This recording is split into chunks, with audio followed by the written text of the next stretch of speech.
what we had from the very start was a deadline for people to leave their homes without protection, without any accommodation waiting them, with no safety, with no dignity.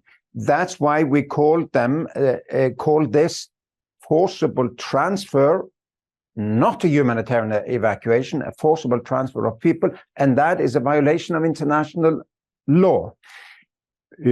Civilian population are to be protected where they are, and one is to have distinction between armed actors and civilians according to humanitarian law. So if and when Hamas and other armed groups are mixing themselves inside the civilian population, it's a war crime.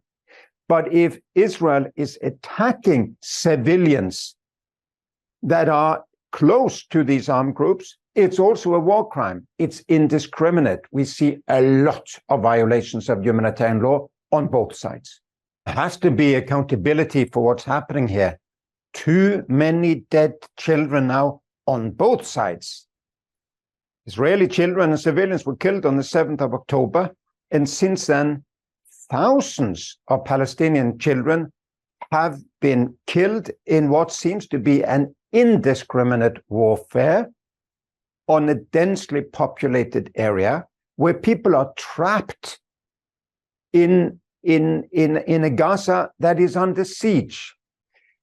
The High Commissioner for Human Rights of the United Nations say that they have documented war crimes.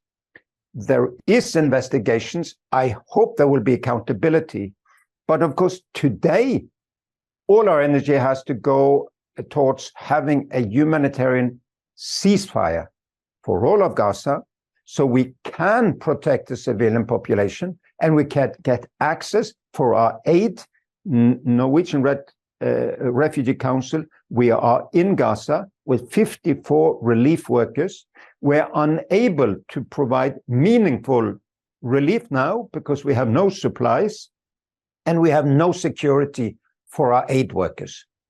I was very blunt when I spoke on behalf of non-governmental humanitarian organizations in the presence of President Macron in the Élysée Palace in Paris yesterday on this Gaza humanitarian conference.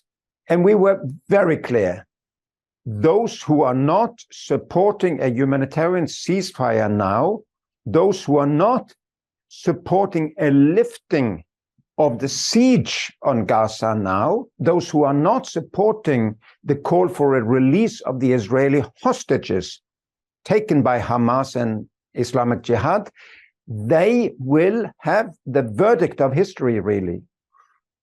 In many ways, Gaza is a crime scene, just like the Israeli kibbutz and the concert area. They are crime scenes. And to have your fingerprints all over by providing arms to this, by providing support for operations, it's not a good thing. We have to have everybody call for a humanitarian ceasefire. My country, Norway, has called for that. All the countries nearly in the region has called for that. I hope to see it very soon for the sake of the children of Gaza. It's dramatic, the situation in Gaza now. It is dramatic. People are drinking polluted water if they have water at all. In the hospitals, we get reports that there is no fuel for generators. The morgue, which is full of bodies, is not refrigerated. People have to do operations without anesthetics. There is no light, even for basic medical work in Gaza. My own staff, humanitarian workers, have lost their children in these bombardments. It couldn't be worse, really, and there is very little time.